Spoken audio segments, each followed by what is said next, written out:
আল্লাহ প্রতিটি মানুষের ভেতরে প্রোগ্রাম করে দিয়েছেন যে তারা এই জীবনে একটি সফরে আছে।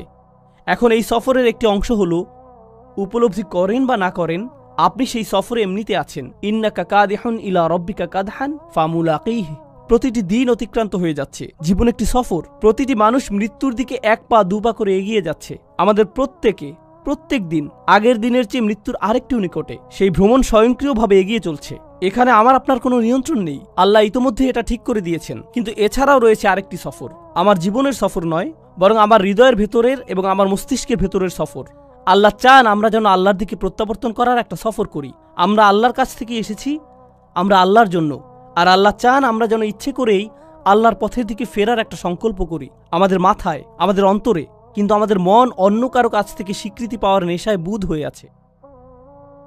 এটা অন্য মানুষদের কাছে গ্রহণযোগ্যতা পেতে চায়, কিন্তু আল্লাহ চান আমাদের হৃদয় এবং মস্তিষ্ক যেন সবার আগে আল্লাহর কাছে স্বীকৃতি খোঁজে। আল্লাহর কাছে স্বীকৃতি খোঁজে, আমার রব কি আমার প্রতি খুশি? আমার রব কি আমার ভালো কাজটির দিকে তাকিয়ে খুশি হয়েছেন? আমার এই সেবা দেখে কি আমার রব খুশি হয়েছেন? আমি কি আমার জীবন এমনভাবে অতিবাহিত করেছি যে একদিন যখন এই ভ্রমণের সমাপ্তি হবে তখন তার সাথে আমার সাক্ষাতের সুযোগ হবে? তিনি বলেন ইম্মা শাকিরান। আল্লাহ মানুষকে এই সফরে এগিয়ে যাওয়ার সামর্থ্য দিয়ে সৃষ্টি করেছেন। আপনি আমাদের প্রত্যেকের জন্য রয়েছে 2টি পছন্দের বিষয়, হয় আমরা কৃতজ্ঞ অথবা আমরা চরম অকৃতজ্ঞ। ইম্মা শাকিরান ওয়া ইম্মা কাফুরা। চলুন সাধারণ ভাষায় কৃতজ্ঞতার অর্থ বোঝার চেষ্টা করি কিছুটা। যদি আমি আমার ছেলেকে একটি বাইসাইকেল কিনে দেই আর সে বলল থ্যাংক ইউ, ধন্যবাদ বাবা, আমি তাকে বাইসাইকেল কিনে দিলাম, কিন্তু সে জীবনেও এটাতে চড়েনি। সে বাড়ির এক পাশে এটি ফেলে রাখলো, কাপড় দিয়ে মুড়িয়ে রাখলো। এখন ওই থ্যাংক ইউর কোনো অর্থ নেই। কেন? কারণ সে যদি সাইকেলটি প্রতিদিন চালাতো, পরিষ্কার করত, প্রতিদিনের যত্ন নিত, তখন আমি বলতাম আমার ছেলে সাইকেলের জন্য কৃতজ্ঞ। কিন্তু সে যদি কখনো এটি ব্যবহার না করে ফেলে রাখে, সে যতই সাইকেলের জন্য ধন্যবাদ দিক না কেন, এটা কোনো ব্যাপার না। সাইকেলটা যে পরে থেকে ধুলাবালি সংগ্রহ করছে, তাই তার কথাগুলো ফাঁকা বুলি ছাড়া আর কিছুই না। এর নাম কৃতজ্ঞতা নয়। সহজে বোঝা গেল তো? যখন আল্লাহ আমাকে হেদায়েত দিয়েছেন, আল্লাহ আমাকে এই জীবনের একটি লক্ষ্য দিয়েছেন, আর আল্লাহ বলছেন তুমি কি এই হেদায়েতের জন্য কৃতজ্ঞ হবে? আমি কি সেই হেদায়েতের জন্য কৃতজ্ঞ হব নাকি হব না? তার মানে আল্লাহ আমাকে যা দিয়েছেন, যদি আমি তা ব্যবহার না করি, যদি আমি তা জীবন চলার পথে কাজে না লাগাই, তখন আমি যত খুশি আলহামদুলিল্লাহ বলতে পারি, এটা অর্থহীন। আমি তো উপহারটি ব্যবহার করছি না, আমি কোনোভাবেই এটি কাজে লাগাচ্ছি না। এটাই হলো ইম্মা শাকিরান ওয়া ইম্মা কাফুরা। অসাধারণ সুন্দর একটা ব্যাপার আছে যেদিকে আমি আলোচনার মোড় ঘুরিয়ে নিতে চাই। জানেন, এই একই সূরাতে, সূরাতুল ইনসানে পরের দিকে একেবারে সমাপ্তিতে আল্লাহ বর্ণনা করছেন, না বরং শেষের অংশে আল্লাহ জান্নাতি মানুষদের বর্ণনা দিয়েছেন। আল্লাহুম্মা আদখিলনা ফি জান্নাতিক। দোয়া করছি আল্লাহ যেন আমাদের তার জান্নাতে প্রবেশ করান। আমরা যখন আল্লাহর জান্নাতে প্রবেশ করব, পরিশেষে এমন একটা সময় আসবে আল্লাহ যার বর্ণনা দিয়েছেন এভাবে, তার প্রতি বিশ্বাসীদের পোশাক পরানো হবে বিশেষ ধরনের, হুল্লু আসাউইরা মিন ফিদ্দাহ, তাই না? তিনি বলছেন আলিয়াহুম সিয়াবু সুন্দুসিন খুদরুম ওয়া ইস্তাবরাক ওয়া হুল্লু আসাউইরা মিন ফিদ্দাহ। তাদেরকে বিভিন্ন ধরনের সিল্কের তৈরি পোশাক পরানো হচ্ছে, হাতে বিশেষ ধরনের ব্রেসলেট পরানো হচ্ছে। মনে করতে পারেন রোলেক্স ঘড়ির মতো কিছু, বিশেষ ব্র্যান্ডের ঘড়ি পরানো হচ্ছে, হাতে ব্রেসলেট পরানো হচ্ছে, সুন্দর জামা পরানো হচ্ছে। কেন তাদের স্পেশাল পোশাক পরানো হচ্ছে? ভালো পোশাক পরেন কারণ বিশেষ কোনো অনুষ্ঠানে যোগ দিতে যাচ্ছেন, তাই না? আপনি উত্তম পোশাক পরেন যখন বিশেষ কারোর সাথে সাক্ষাৎ করতে যান। ঠিক একই আয়াতের পরের অংশে তিনি বলেন ওয়াসাকাহুম রাব্বুহুম শারাবান তাহুরা। আর তাদের রব আল্লাহ তাদেরকে পবিত্র ড্রিঙ্কস পান করতে দিবেন। আপনারা সরাসরি আল্লাহর সাথে সাক্ষাৎ করতে যাচ্ছেন। আপনাকে বিশেষ পোশাক পরানো হচ্ছে জান্নাতে, কারণ আপনি আল্লাহর সাথে সাক্ষাৎ করতে যাচ্ছেন। এখন জান্নাতে যখন আল্লাহর সাথে আপনার সেই সাক্ষাৎটি হবে, আল্লাহ আমাদের সবাইকে তার সাথে সেই সাক্ষাৎটি করার সৌভাগ্য দান করুন। যখন সেই সাক্ষাৎটি হবে, তিনি আমাদের একটা ড্রিঙ্কস দিচ্ছেন, সুস্বাদু পানীয় দিচ্ছেন।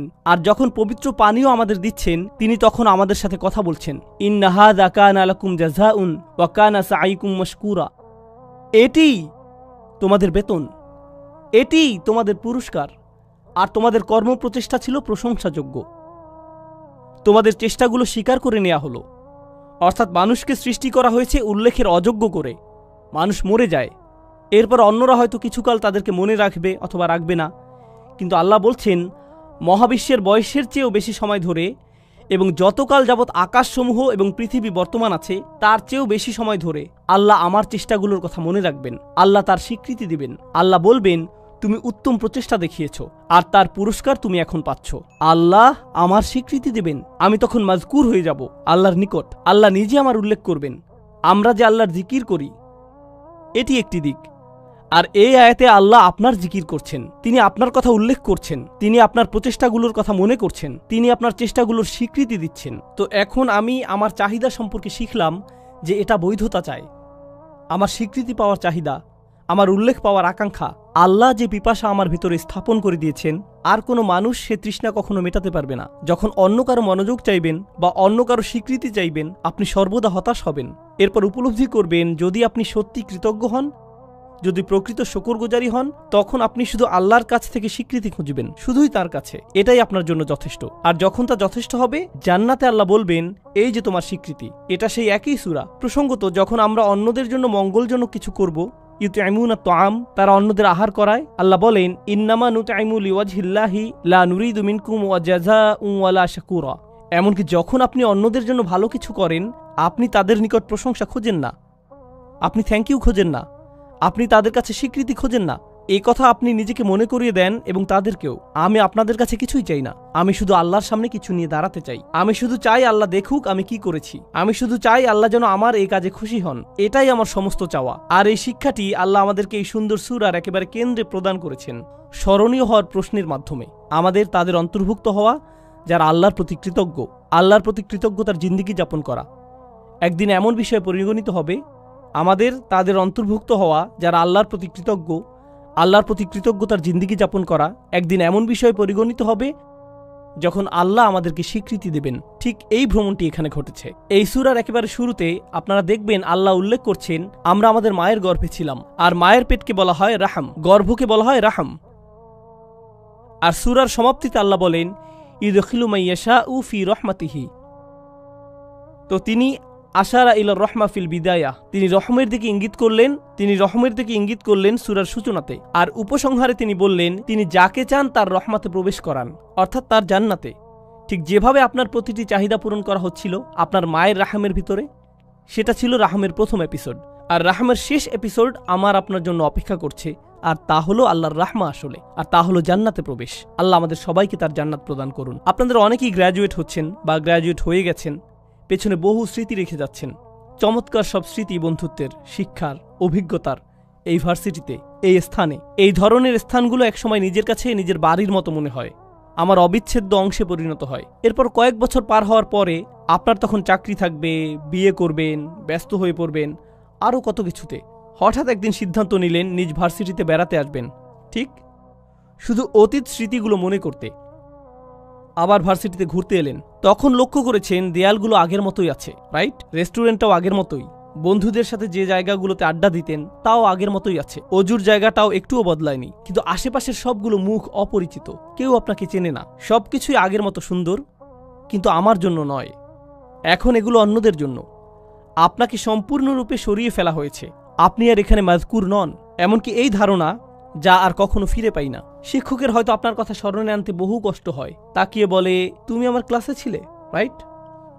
আমি ভেবেছিলাম আমি আপনার সেরা ছাত্র। না, আমার এরকম বহু সেরা ছাত্র আছে, তুমি অতটা সেরা নও। আপনার নাম এভাবে মানুষ ভুলে যাবে। তাই আমাকে আপনাকে একটা সিদ্ধান্ত নিতে হবে। ভার্সিটি ছেড়ে যাওয়ার এই ক্ষণে, গ্র্যাজুয়েট হওয়ার এই মুহূর্তে তোমরা হয়তো চাকরি নিয়ে ভাবছো, একটি ক্যারিয়ার নিয়ে ভাবছো, তোমার জীবনের পরবর্তী চ্যাপ্টার নিয়ে ভাবছো। জীবনের এরকম প্রতিটি চ্যাপ্টারের একটা টাইটেল থাকতে হবে। আল্লাহ কিভাবে আমার জীবনের এই চ্যাপ্টারের কথা মনে রাখবেন? তিনি কিভাবে মনে রাখবেন? আমি জানি যখন একটা চাকরি পেতে যাচ্ছেন তখন আমার মা কি বলবে, আমার বাবা কি বলবে, মানুষ কি বলবে, কত টাকা বেতন পাবো, অ্যাপার্টমেন্ট কোথায় পাবো, আমি কি অমুক জিনিসটি পাচ্ছি, তমুক জিনিসটি পাচ্ছি। আপনার মাথায় সমস্ত প্রশ্ন এসে জড়ো হয়, প্রেস্টিজ নিয়ে, স্বীকৃতি নিয়ে এবং সমাজে মাজকুর হওয়া নিয়ে। প্রথমে সবকিছুর উপর যদি এই প্রশ্নটি রাখতে পারেন, আল্লাহ কিভাবে এর কথা মনে রাখবেন? আমি কোন ধরনের প্রভাব পেছনে রেখে যাচ্ছি? আমি কি এমন কিছু রেখে যাচ্ছি যার কারণে আল্লাহ আমার কথা মনে রাখবেন? যদি এমন কিছু করেছি তাহলে আমি সফল হয়েছি।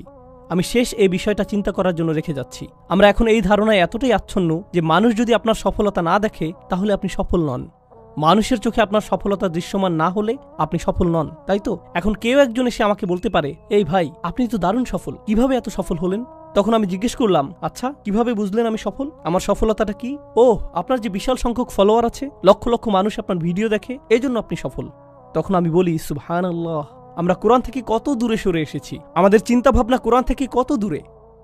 জানেন তো নূহ আলাইহিস সালামের প্রায় কোনো ফলোয়ারই ছিল না, তার অত অনুসারী ছিল না, আর বিশাল এক সময় ধরে তার কোনো অনুসারীই ছিল না। বস্তুত আপনি যদি নূহ আলাইহিস সালাম সম্পর্কে জিজ্ঞেস করেন, তার নিজের অঞ্চলে মানুষ তাকে নিয়ে উপহাস করত, ওই বৃদ্ধ মানুষটা, সে তো একটা পাগল। এই ধরনের কটু কথা তিনি শত শত বছর ধরে শুনে আসছিলেন।